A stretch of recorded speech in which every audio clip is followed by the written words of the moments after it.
ধর্মযাজন মানে হলো নিজের অবস্থার ক্রমোন্নতি, মানে নিজের অবস্থা কি আস্তে আস্তে নিজেকে একটু পরিবর্তন করা। ধর্মযাজন মানে হলো ক্রমোন্নতি, মানে আস্তে আস্তে পর্যায়ক্রমে নিজেকে উন্নত স্তরে নিয়ে যেতে হবে। এটাই হলো প্রকৃতপক্ষে ধর্মযাজন। দেখুন শাস্ত্রে পরিষ্কারভাবে, বিশেষত গীতায় বলছেন যে তম থেকে রজ ভালো, রজ থেকে সত্য ভালো, সত্য থেকে বিশুদ্ধ সত্য ভালো। সুধীবৃন্দ, শ্রীমদ্ ভগবদ গীতার চতুর্দশ অধ্যায়, যে অধ্যায়ের নাম হলো গুণত্রয় বিভাগ যোগ, এই গুণত্রয় বিভাগ যোগে খুব সুন্দরভাবে ভগবান আমাদের বুঝিয়েছেন এই বিশ্ব সংসারে আমরা প্রত্যেক মানব তিন গুণের অধীন। কেউ সত্যগুণে রয়েছে, কেউ তমগুণে রয়েছে, কেউ রজগুণে রয়েছে। তাহলে প্রাথমিক অবস্থায় আমি তমগুণেই আছি, তমগুণেই আমি রয়েছি। কিন্তু ধর্মযাজন যখন আমি ধর্ম করি তখন আমার চেষ্টা থাকতে হবে ক্রমোন্নতি, মানে ক্রমে ক্রমে আমাকে একটু পরিবর্তনের স্তরে নিতে হবে। কিন্তু প্রাথমিক অবস্থায় আমরা লক্ষ্য করে দেখি, আমরা যখন ধর্মযাজন করি আমাদের কর্মকাণ্ড, আমাদের আচরণ, আমাদের আচরণের মধ্যে অনেক সময় দেখা যায় তমগুণ পরিলক্ষিত হয়। তাহলে এই তমগুণ কি আমরা কিভাবে বুঝবো? যারা আমরা গীতার কথা শুনি, যারা আমরা প্রতিনিয়ত গীতা পড়ি, আমরা দেখব যাদের মধ্যে অজ্ঞানতা, প্রমাদ, মায়া, মোহ, কামনা অত্যাধিক পরিমাণে বেশি, তারা হলো তমগুণের অধিকারী। তমগুণের লক্ষণ হলো অজ্ঞানত থাকবে, ধর্ম সম্বন্ধে বিন্দু পরিমাণে তাদের হৃদয়ে কোনো জ্ঞান থাকবে না। তাদের হৃদয়ে শুধু থাকবে অজ্ঞানতা, তাদের হৃদয়ে শুধু থাকবে অন্ধকার, তাদের হৃদয়ে ভক্তি সম্বন্ধে, ভগবত তত্ত্ব সম্বন্ধে তাদের হৃদয়ে কোনো ধরনের কোনো জ্ঞান থাকবে না। এটি হচ্ছে তমগুণে চিহ্নিত ব্যক্তির লক্ষণ। তারপর হলো রজগুণ। গীতায় বলছেন কাম এসো ক্রোধ এসো রজগুণ সমুদ্ভবা মহাশন মহাপাপনা বিদ্যি এনম ইয় বৈরিণম। হে অর্জুন, যে সমস্ত ব্যক্তির মধ্যে কামনা এবং ক্রোধ মানে রাগের পরিমাণ অত্যাধিক পরিমাণে বেশি, তারা হলো রজগুণী। তারা কি গুণী সবাই বলো?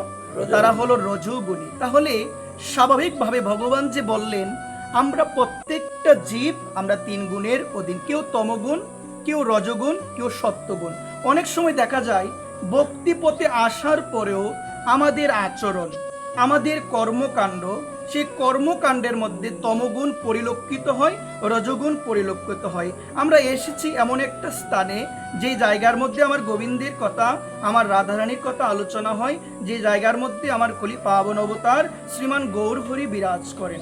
তাহলে ওই জায়গায় আসার পরও অনেক সময় আমাদের আচরণগুলো এত উগ্র, এত রুষ্ট হয়ে যায় যে বোঝা যায় আমি এসেছি যে জায়গার মধ্যে, যে জায়গায় আসার পরে সত্যগুণে অধিষ্ঠিত থাকা প্রয়োজন, কিন্তু সেই জায়গায় আসার পরও আমার মধ্যে তমগুণ রজগুণ দেখা যাচ্ছে। তার মানে এতদিন যাবৎ আমার ধর্ম আচরণ, কিন্তু এত আচরণ এত ধর্ম করার পরে 50-60 চলে গেল, আমি যদি এখন বলি যে আমরা তো প্রথম স্তরে রয়েছি, আমরা কি করব? এই কথা বলে আমরা সবসময় নিজেকে আমরা ছোট মনে করে রাখি যে আমাদের দ্বারা কি এত কিছু সম্ভব।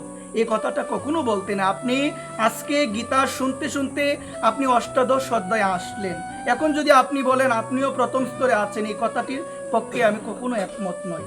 আমার কথা হচ্ছে আমরা আসছি বিদায় জানতে হবে, এখানে আসি বিদায় আমাকে কিছু জানতে হবে।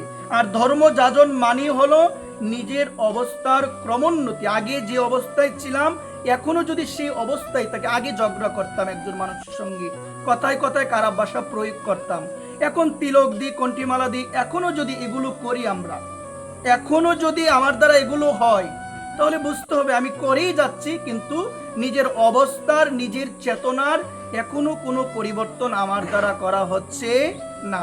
এই জন্য যতদিন না পর্যন্ত চেতনা শুদ্ধ না হবে, যতদিন না পর্যন্ত এই ভাগবতী চেতনা যতক্ষণ সাধু সঙ্গে বর্তমান থাকা অবস্থায় ওই যে চেতনাটা তাকে ভাগবতী চেতনা, ওই চেতনা যদি সবসময় ধরে নাই রাখা যায়, আমার বুঝতে হবে এখনো আমার প্রকৃতপক্ষে ধর্মযাজন করাই হচ্ছে না, ধর্মযাজন করাই হচ্ছে না।